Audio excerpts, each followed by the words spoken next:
જય જીનેન્દ્ર જીનેન્દ્ર જીનેન્દ્ર જીનેન્દ્ર જીનેન્દ્ર શ્રી લુણી ગામે બિરાજતા શ્રી ગણેશ દાદાની 27મી સમૂહ પેઢી આપ સર્વે ગણેશ ભક્તોનું ભાવભીનું સ્વાગત સ્વાગત સ્વાગત.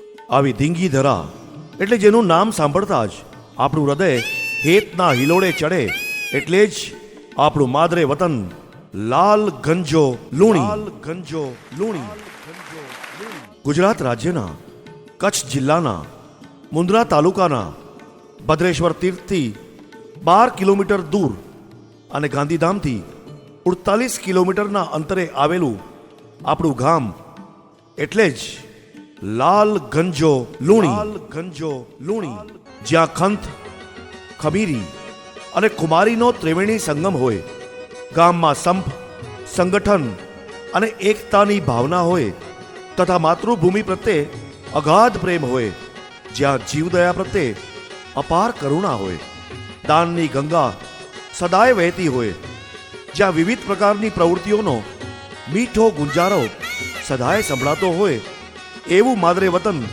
એટલે જ લાલ ગંજો લુણી. લાલ ગંજો લુણી. कछड़ो याद करिया मुझे वीरे जीवाटू नेरिया हो, कछड़ो याद करिया मुझे वीरे जीवाटू नेरिया चीजलड़ी मुझी माया कछड़ो याद करिया आयलड़ी मुझी माया कछड़ो याद करिया. कछड़ो याद करिया मुझे वले जीवाटू नेरिया, कछड़ो याद करिया मुझे वीरे जीवाटू नेरिया आयलड़ी मुझी मां कछड़ो याद करिया. ગામમાં હિન્દુઓના મંદિરો, જૈનોના ધર્મસ્થાનકો તથા મુસલમાનોની દરગાહ અને મદ્રેસા સુદ્ધા છે. સર્વે દેવોના દેવ એવા પ્રથમ પૂજાતા શ્રી ગણેશજીનો પટ એટલે કે શ્રી ગણેશ દાદાનું ભવ્ય મંદિર લુણી ગામથી 1.5 કિલોમીટરના અંતરે આવેલ છે.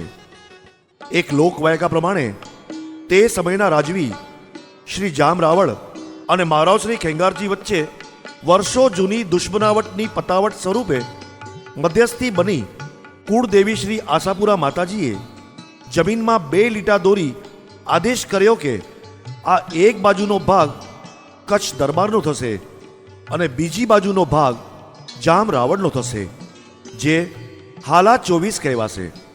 ત્યારબાદ જામ રાવળે પહેલો અને બીજો ભાલો જમીનમાં નાખ્યો તો બંને વખત જમીનથી લોહી નીકળ્યું, પરંતુ જેવો ત્રીજા ભાલાથી જમીનમાં પ્રહાર કર્યો એટલે ચમત્કાર સ્વરૂપે પાણીની ધાર સાથે ગણેશજીની મૂર્તિ ઉપર આવી ગઈ.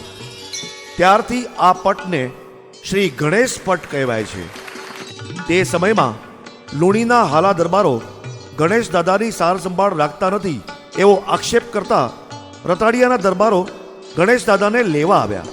ત્યારે લુણીના હાલા દરબારોએ તેમને ગુંદાલાની સીમમાં પડકાર્યા અને ગણેશ દાદાને ક્યાં રાખવા એ પ્રશ્ને એક મોટા વિખવાદનું સ્વરૂપ ધારણ કરી બંને દરબારો સામસામે આવી ગયા.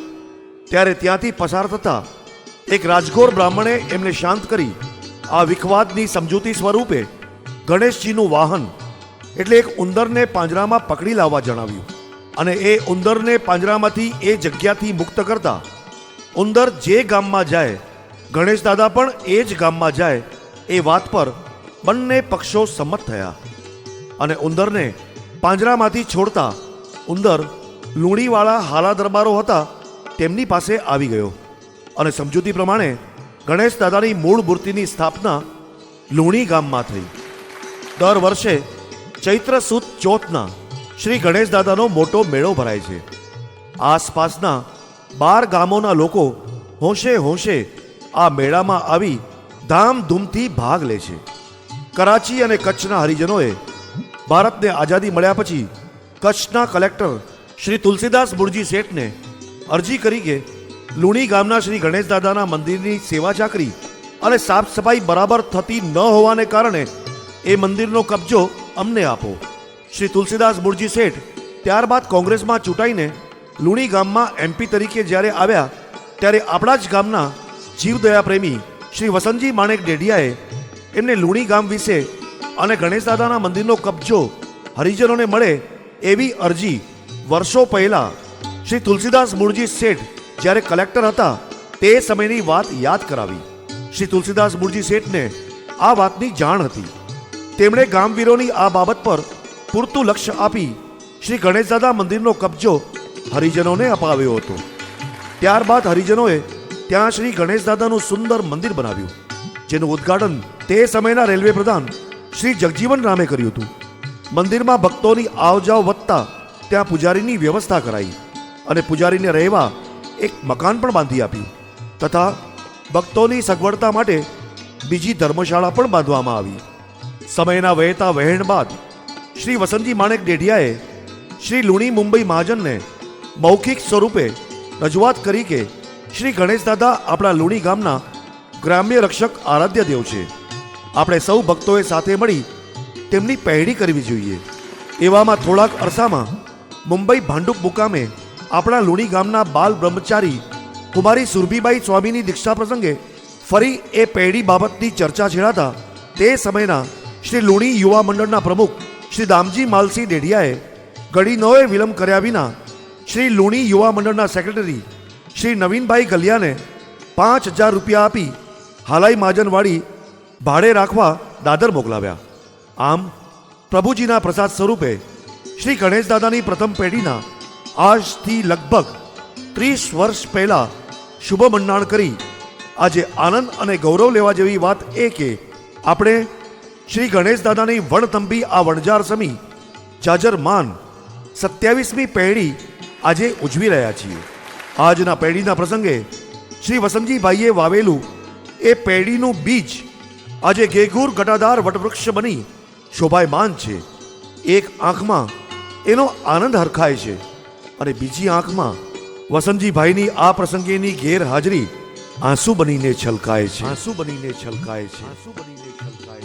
ભલે પ્રથમ નમન કરીએ લુણી ગામના શ્રી ગણેશ દાદાના સ્થાનને, પણ કદી ન ભૂલશું શ્રી વસંતજીભાઈ જેવા ઇમારતના પાયાના પાષાણ.